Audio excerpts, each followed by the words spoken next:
IELTS Face Off audience. Today I'm getting more clues to see what this episode is about. Do you think that 1 million Vietnam dong is too expensive in this dress? They're arguing, they're debating, they're haggling. Interesting. Nicely done. Great cooperation. Successfully Good negotiated. job. Good job, guys. People negotiating, people haggling each other. I think this episode might be about negotiations. Let's see who our guest is. My name is Phạm Sanh Châu. I was born in Myanmar and grew up in the Middle East. I was a soldier, a teacher, and I spent 35 years in my life in promoting Vietnamese culture, and I'm proud of the job I'm doing.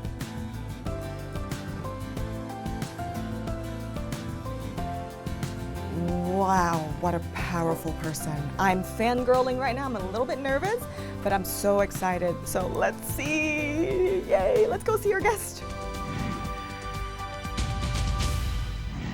Welcome back to the IELTS Face Off studio, and I'm so happy that we are actually able to begin our talk with Ambassador Sanh Châu. I think that's fantastic that you're here today with us. Thank you so much for being here. Delighted to be here, and thank you very much for the invitation. Yeah, with a lot of questions, and I'm very, very excited to be able to ask you that today. Please go ahead. Actually, one of the first things that we have received a lot from our audience is actually, what does it take to become a diplomat? I think in order to be a good diplomat, that requires you a passion. You need to have love with the job. And then you need to develop your linguistic skill. You need to be able to speak different languages, at least more than one foreign language.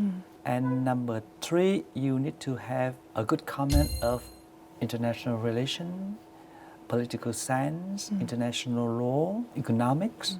So this is we call the basic knowledge. And then you need to develop or acquire soft skills, like being able to talk to the public. So combine, you need to get all this in order to become a good diplomat. You came from a family with a tradition of diplomacy.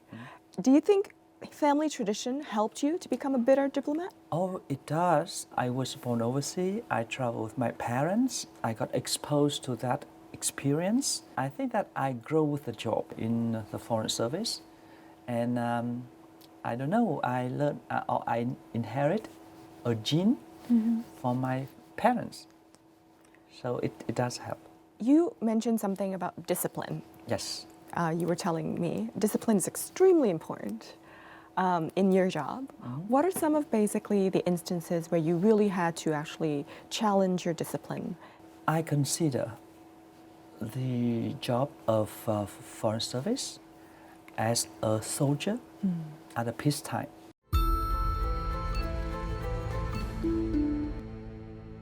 So like any soldier, you need to follow your superior command and instruction. So a sense of discipline is the most important in our career, because sometimes we have to act according to the instructions of the leaders, those who can see very well where lies the national interest. Because our job is to protect the national interest of Vietnam, the interest of the people, and the image of the country. And sometimes you are not in a position to see all these different interests, and our leaders, they look the interest of the country much better. So you need to follow that instruction. So I think that is very important for you. You have to loyal to your country. You have to loyal to the interest of your nation.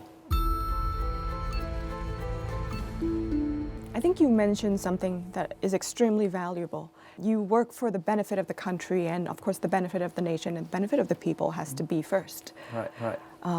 And so have you, when you were working for the benefits of all of these people, made sacrifices in the past from your personal life and also from your family as well? Oh yes, any job requires a different kind of sacrifice. But for foreign service, I think that there are a number of different kinds of sacrifice that a diplomat has to make. You have to live away from your culture, your homeland, away from the one you love. And sometimes that happened to a lot of my friends and my colleagues when their parents pass away, they are not there. So this is the most painful moment in your life when your beloved one passed away and you're not able to attend the funeral, or you're not able to see them the last time before they die. That is very difficult. Or for your children, they keep changing their education environment and they are not able to maintain a long-lasting friendship with their friends. And sometimes you cannot do what you really like. I think there's untold story of all these challenges, all this sacrifice that a foreign service. I love the fact that you shared such an open idea of these sacrifices, because I also think, a lot of us young generation, when we think about, this foreign service, it still seems like something that's very glamorous. It's very idealistic. It is sometimes, yes, but not all the ways. Yes. So what is your advice to some young people who are interested in foreign service? The first thing I want to tell them that diplomacy is one of the most noble profession that I have known. Being a lawyer, being a medical doctor are all good. But being a foreign service officer is very important because you serve your own country. You need to protect the interest and the image of your country.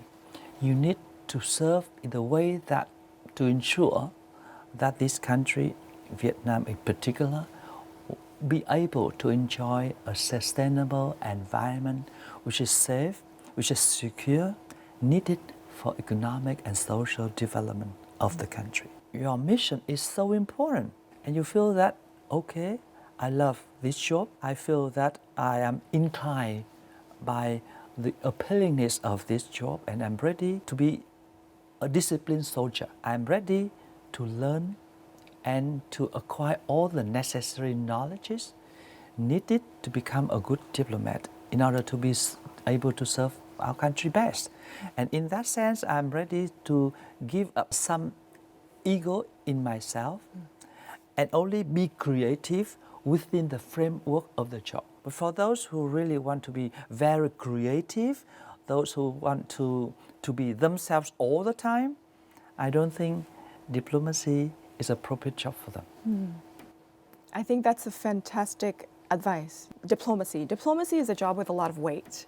Yes. It is a job with a lot of responsibilities. Yes, it does. And I think it's a job with a lot of, confidentiality to the safety of the nation. Yes. Do you believe in family legacy, and do you wish for your kids to also follow your path?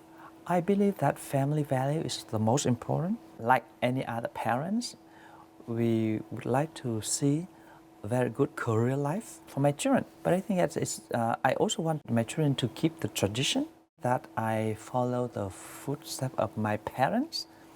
I hope they will be able to do the same, but they are now adult and they can make their own decision. Yes. I can only advise, and until now, none of them joined the foreign service. I see. I'm so happy that you give your children the flexibility and the freedom to also make their own decisions. And now you sitting here and sharing with me, I think it also feels like you have this openness to actually allowing them to do whatever they feel passionate about. Correct. Yeah. The most important that you need to have a passion. If you don't have passion, no matter how hard you try, you will be not successful in your career. Because passion needs to come first. Now that we're talking about passion, is passion a major part of your life motto? And what is your life motto? It is a blessing to be born in life. So you need to find yourself a certain happiness or all the way happiness. Because without happiness, life will be very miserable. So for me, in order to be able to find yourself happy, you need to be useful every single moment. I really love that advice. A lot of the times, us young people, we spend, probably 70 to 80% of the time thinking about, what's our day going to be? What are some of the things that we can do to make ourselves happy? But I think you mentioned something that is so important in the sense that with all of our thoughts, we should at least be spending a certain amount of our time, not just thinking about what we can do for the world because we are a part of it, but also how we can act to ensure that we can create change in the world at large.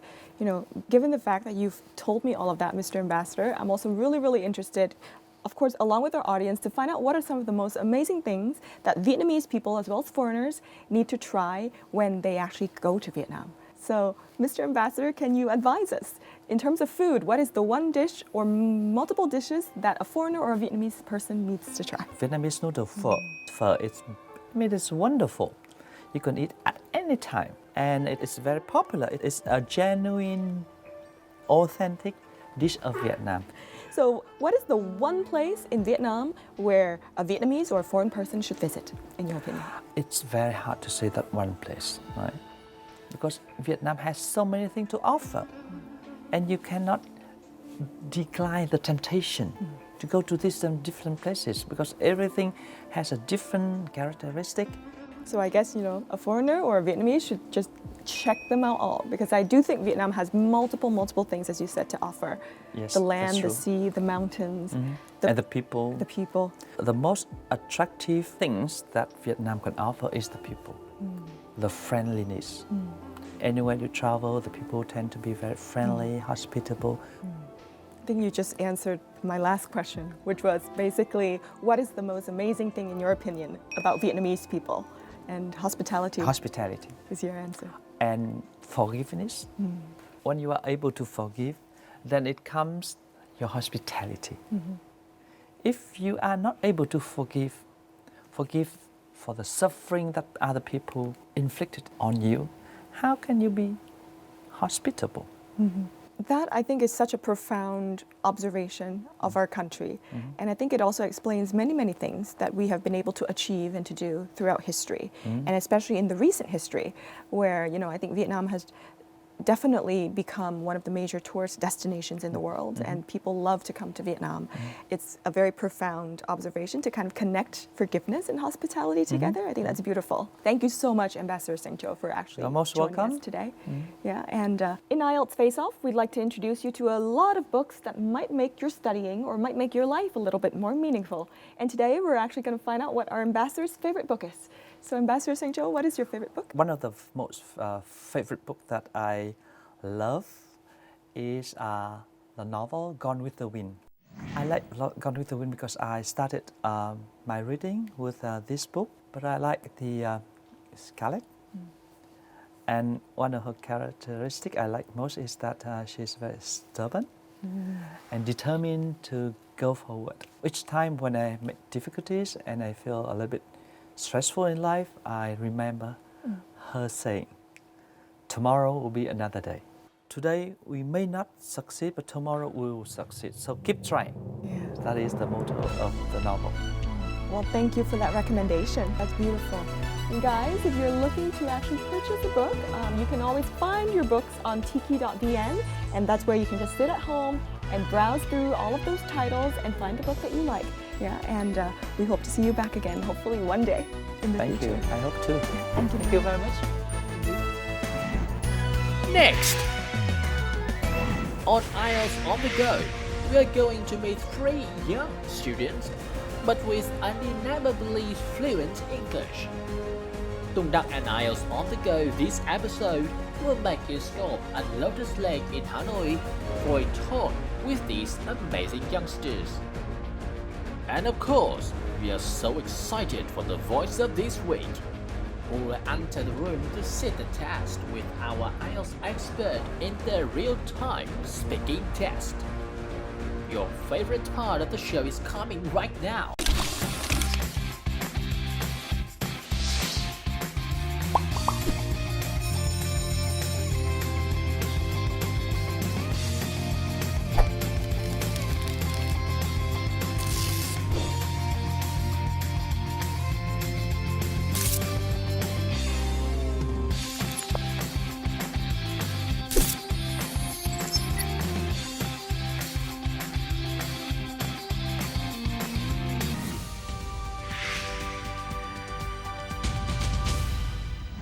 Hey, this is the IELTS expert section of IELTS Face Off, and today we have Lily back again. Thank you so much for coming. Hi, thanks, Phoebe. It's great to be here. Yeah, it's always great to have you here. So, before we actually go on to Lily and her advice, we actually have our friend, our lovely friend Trần Tùng, who's going around the country and showing you guys a snippet of all the real and regular and amazing people that he meets along his way. So let's go on to the IELTS on the go section.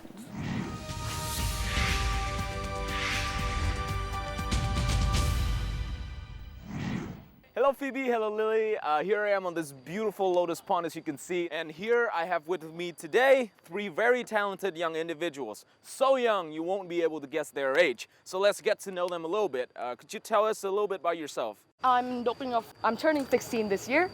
I've started my English learning journey since I was 4 years old.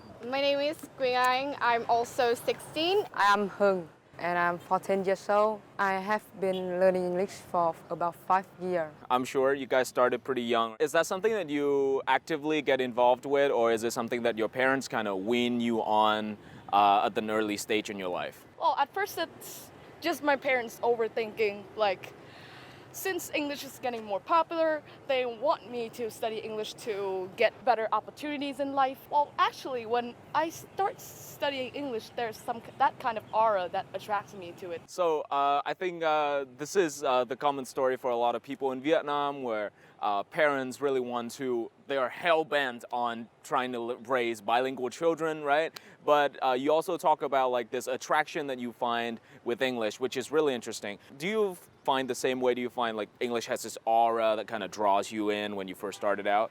Yeah, I did. I find that playing games with classmates and the foreign teachers is really awesome. So I find that English was attractive, and it's still attractive. Okay. Yes. Part of your interest in English can be attributed to the interesting activities and sort of like the people that you study with, right? Yeah. Do you think that your hobbies kind of contribute to your process of learning English as well? Yes, because playing video games will help you find new words, so I can learn from that. And a lot of the vocabulary that I learned from the video games that I've played as well, right? Because when you have this connection with what you're interacting with, the knowledge kind of just comes naturally to you. Is this the same for you? Actually, I do play lots of video games, well, for a girl. When we travel to other countries or when we study at other continents of the world, we can't just use, formal academic kind of English that we use at school. It's true. So, I mean, when we play games, we get to meet other people. We get to use that kind of casual side of English. And that's what's important when you go to other countries, because you can't just meet a friend and say, my humble apologies. Yeah, that would be so unnatural, right? And you touch on a very interesting point, because I think when people study the IELTS, study for the IELTS, they kind of think that they have to be all formal and stuff. They kind of have to up their vocabulary game. And I think this is an interesting segue into the next section of our show, which is about the IELTS. So let's talk a little bit about vocabulary building. You talked a lot about, not focusing too much on the more academic, but more about how native speakers actually use the language. Okay, so how do you build your vocabulary? When we were young, we would be more attractive to familiar words that are in our lives, and like words are in the same subject. So I just basically learn words in one subject and then move to another subject. Okay. Yeah. So that's a very smart approach to things, because then you would cover like a broad range of spectrum, and you would have like things to talk about different topics in life, right? Both, vocabulary-wise, and you have a lot of ideas as well, which is very useful in the IELTS writing and speaking tests, okay? Yeah. So on IELTS on the Go, we give people a lot of opportunities to practice speaking. You guys are all studying for the IELTS, right? And practice tests are important because you're here with me today. I have a little gift for you. You guys get to sit in a simulation exam with an IELTS expert from the British Council, but we don't have time for all 3 of you to join the test, so just one person. Okay, you guys kind of have to decide among yourselves, like which one is going to go. I think I'll leave you guys some time so that you guys can discuss, okay? I have a pretty good idea who is going to be our contestant for today. I'm guessing the guy, because he looks like someone with a special weapon up his sleeve that he's not comfortable showing yet. but I think the discussion is getting pretty heated, so I'm going to have to break them up. If you join, you will get the long-term Okay, from the look of things, I think you guys still haven't decided who is going to go. True. Okay, That's so right. let's play a game of rock, paper, scissors. Okay, That's- winner gets to speak. Do it the old school way. Okay. Rock, paper, scissors. All right, so we have with us today a very talented young man, and he's going to the exam room with us. Are you nervous? Yes, I'm really nervous. Okay, let me see. Yeah, he's nervous, all right. Okay, so now I'm going to take you to the exam room. Just relax. The first part of the speaking test is always going to be kind of shaky, but you're going to regain the composure as you go along. Okay, so shall we go? Yes. Let's do it. Well, our friend Đặng Trần Tùng has finally found somebody to face off. So Lily, are you ready to face off? Yes, I am, Phoebe, and let's do it. Next! This boy decided to challenge himself with the real-time speaking test. How well he can manage the test? We will find out very soon. And for sure, every episode will be loaded with full upgrade vocabs, useful tips from our IELTS expert. Forget all the dead-end cues and be confident, mastering the IELTS speaking part 2. How? Just wait and see. And in our new segment this season, Book of the Week, we will check out the book called IELTS Test Builder, the second edition. All will be brought to you right now.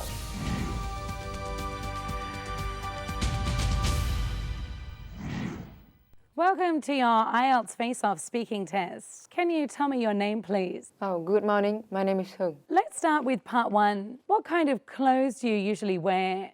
Usually, I wear street clothes such as a simple t-shirt and jeans. I also keen on basketball, so I also wear the basketball jocks. In general, my clothing style is very simple. Let's move now to part 2. I'd like you to describe an interesting job that you'd like to have in the future. You have 1 minute to think about what you're going to say, and you can make some notes if you wish.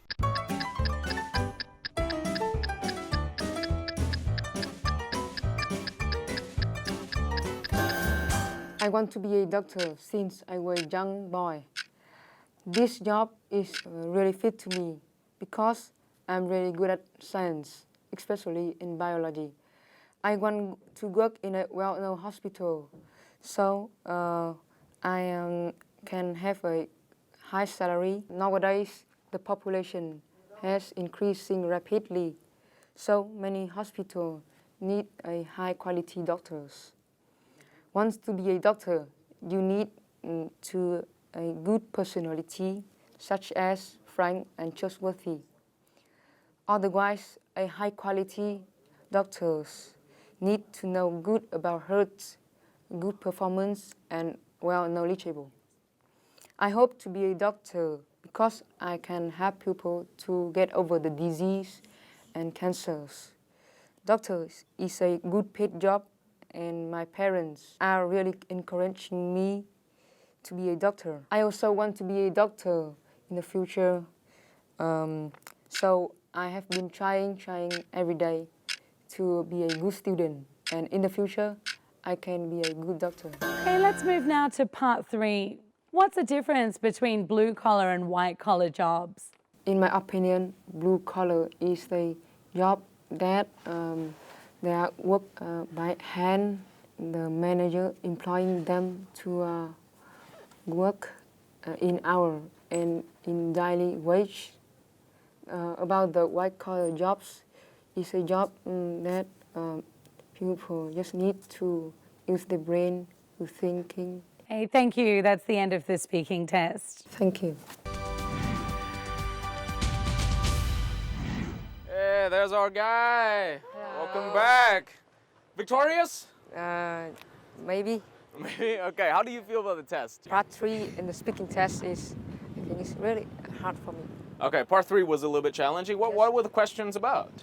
It's about the blue collars and white collars. Blue collar and white collar workers. Yeah, I know it's always difficult because, you know, there will be questions about things that you haven't had a lot of experience in yet. But don't worry, if you don't know a lot about something, you kind of just have to acknowledge that you don't know a lot and kind of just have to play along, because the IELTS test is not a test of knowledge, it's a test of English, right? So it's only natural that you don't know a lot about the subjects, but you can still talk about them from your perspective. So we've all heard how you felt about the test, but let's see how the examiner, the IELTS experts, actually felt about your performance.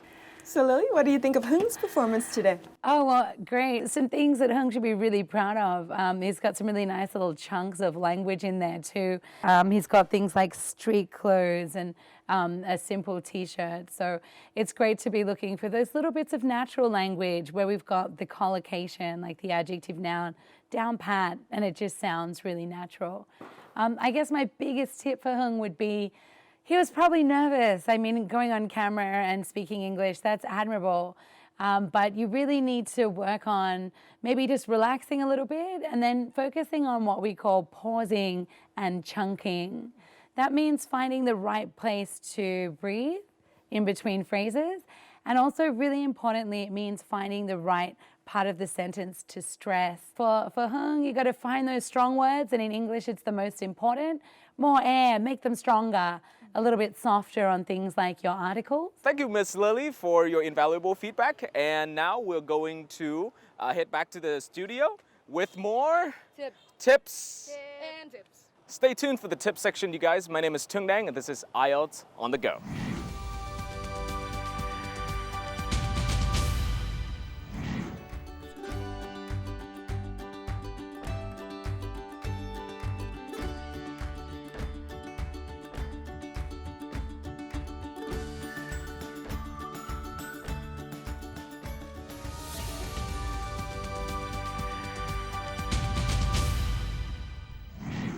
So our tip is forget dead end cues. Yeah, so I think that's basically my understanding of the advice being given here is if you're in part 2 and you've got your main sort of topic there and you've got the prompts, and if there's one you just don't understand it or there's a keyword you don't know, forget it. Don't let it throw you mentally. When you're in exam conditions, speaking your second language, it's a lot of a head game. So for sure, if there's a prompt that's throwing you, don't let it throw you. Just set it aside and do your best to cover the topic. I guess for speaking part 2 though, most of the time it should be kind of clear what's on those prompts. It's a really nice part of the test, one that you can practice in terms of the timing. And also it's kind of a one-way communication, the candidate to the examiner.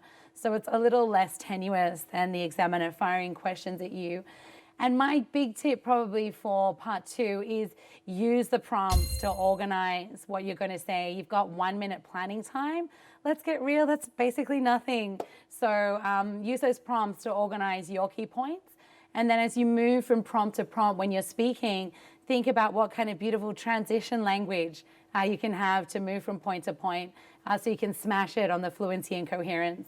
Hey Lily, when it comes to negotiations and diplomacy and passion and happiness, what idioms do you have for us?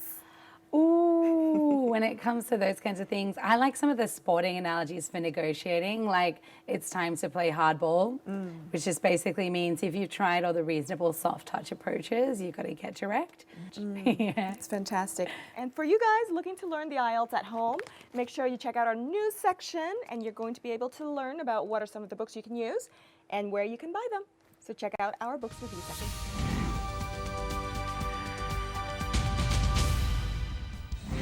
Four complete practice tests.